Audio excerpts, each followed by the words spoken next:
존경하고 사랑하는 우리 구독자 여러분 반갑습니다. 여러분의 깐돌이 오빠 천혜자입니다. 저 저녁 시간 맞이해서 한번 또 여러분들께 이야기를 한번 들려드려야겠죠. 삼성전자, 네이버, 뭐 카카오 관련된 이야기인데 개미들은 현재 눈물이 마를 날이 없다. 눈물이 마를 날이 없답니다. 얼마나 눈물이 흘러야 하는지 모르겠지만은 결코 눈물이 마를 날이 없다고 하는데 삼성전자 결국 18조나 사들였다는데 주가는 결국은 2년 전으로 돌아갔습니다. 2년 전으로 다시 뭔가 이렇게 우리 타임머신 타고 과거로 돌아간 느낌이에요. 타임머신 타고 상당히 좀 당황스럽죠. 멘붕이 오기도 할 겁니다. 야, 이렇게까지 이렇게 주가가 빠져야 하나 그런 생각도 했을 거예요. 하여튼 삼성전자 이달 들어서 9% 정도 이제 빠졌습니다. 빠졌고 뭐 네카오 뭐 역시 급락세라 지금 난리죠. 난리야 지금. 난리가 아니다. 응? 큰일입니다. 미국의 연방준비제도 FED 지금 강도 높은 긴축 예고에 들어가 가지고 지금 개미들은 쓰라린 가슴을 움켜 잡아지고 있죠. 지금 개인들이 이제 올해 가장 많이 순매수한 종목들이 이제 죄다 파란 종목이에요. 파란 나라. 삼성만 그런 게 아니야. 지금 보니까 심각해요. 어제도 제가 얘기했지만은 뭐 개미 오형제 해가지고 지금 난리지 않습니까? 삼성전자, 하이닉스, 네이버, 뭐 카카오, 삼성전기까지 지금 저래버리니까. 삼성전자는 여러분들 아시겠지만 5만 5천 원 마저 내줬습니다. 그래가지고 2년 전 주가로 다시 미끄러졌다. 2년 전으로.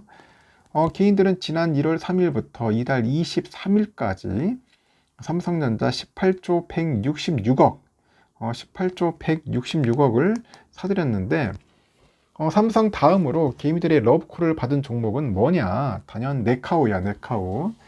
네이버 카카오인데, 이 같은 기간에, 개인들은 네이버 카카오를, 네이버는 한 2조 4,200억, 카카오는 1조 9,400 정도 순매수를 한 거로 나와 있습니다.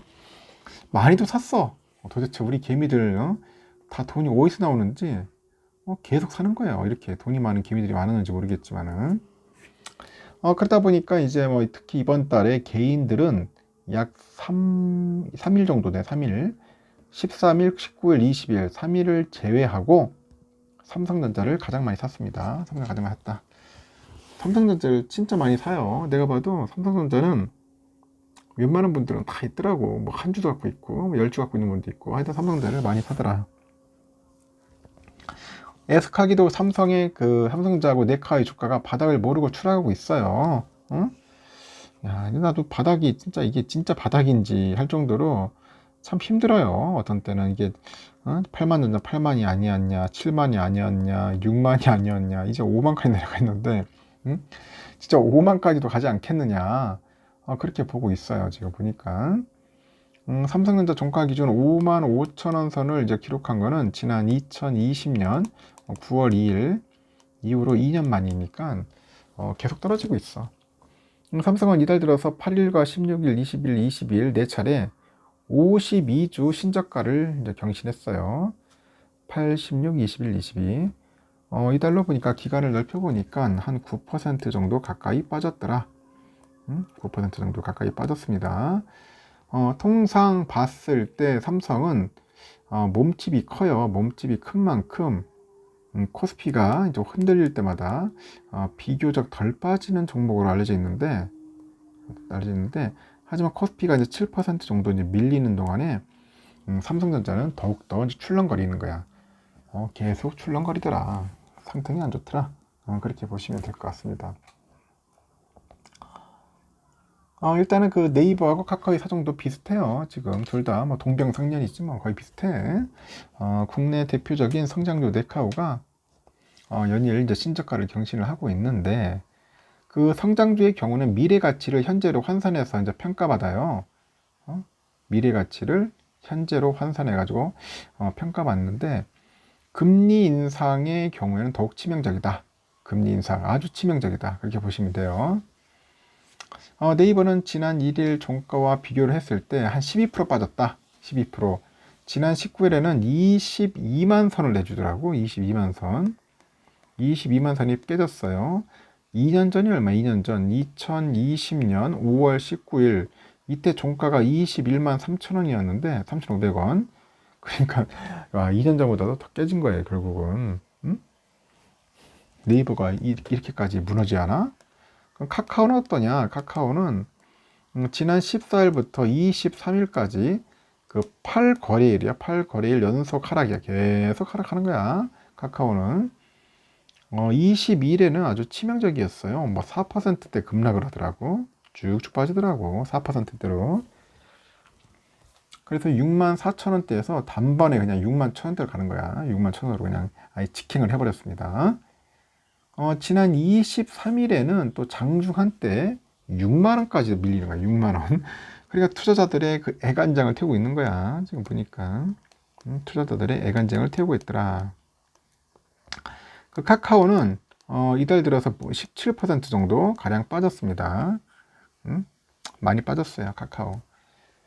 삼성과 카카오, 네이버 하여튼 주가가 일제히 하락하고 있는데 이들 기업 자체 이 자체의 이슈보다는 결국 미국의 그 긴축, 이 긴축의 고삐를 더 세게 잡은 탓이 큽니다. 결국 긴축하면 할수록 더 힘들어지는 거지. 그리고 이제 파월 연준 의장이 이제 긴축 의지를 강하게 드러내고 있어요. 긴축하겠다. 그러다 보니 글로벌 정신은 막 계속 출렁출렁거리고 있고, 환율도 계속 요동치고 있고, 뭐 1,400원 넘어가가지고 이제 1,414원까지 가더라고. 이러다 보니까 이제 파월 립에 상당히 사람들이 지금 초점을 맞추고 있죠. 도대체 이 아저씨도 무슨 소리 할까? 이게 걱정되는 거예요. 더욱 암울한 건 또 뭐냐? 연말까지는 연준이 계속 금리 인상을 할 거야. 금리 인상을 할 것이다. 연말까지. 그게 지배적이라는 겁니다. 그래서 이제 점도표를 봐야 돼. 점도표. 이 점도표를 보면은 연준위원 19명 중에 9명, 이 9명이 기준금리를 4.25에서 한 4.5% 정도로 내다보는 것 같습니다. 그래서 오는 11월과 그 12월 이제 연방공개시장위원회 그 정례 회의에 보면은 FOMC 회의에서 0.5에서 한 0.75%포인트 정도는 인상 가능성을 열어놨어. 0.5에서 0.75. 제가 볼 때는 11월 달 0.75 갈 것 같아. 12월은 0.5% 갈 것 같아요. 한 방에 1%는 아닐 것 같습니다. 그러면 4연속 0.75 가는 거겠지. 그리고 어떤 일부 위원들은 내년에 최종 금리를 4.75에서 한 5.0까지 보는 것 같습니다. 4.75에서 5%까지 보더라. 그렇게 봅니다. 그래서 이제 연준을 비롯해가지고 글로벌 주요국 중앙은행의 그 고강도 긴축하고 글로벌 경기 불확실성이 좀 확대되고요. 경기 모멘텀이라는 하여튼 그런 모멘텀이 약화되는 거야. 그러면 하여튼 그런 아주 이중고에 상당 기간 시달릴 수밖에 없다는 거죠. 그럼 전략적으로 어떻게 합니까? 주식을 비중을 축소하고 현금을 늘려라. 뭐 그런 이야기지. 뻔한 거 아닙니까?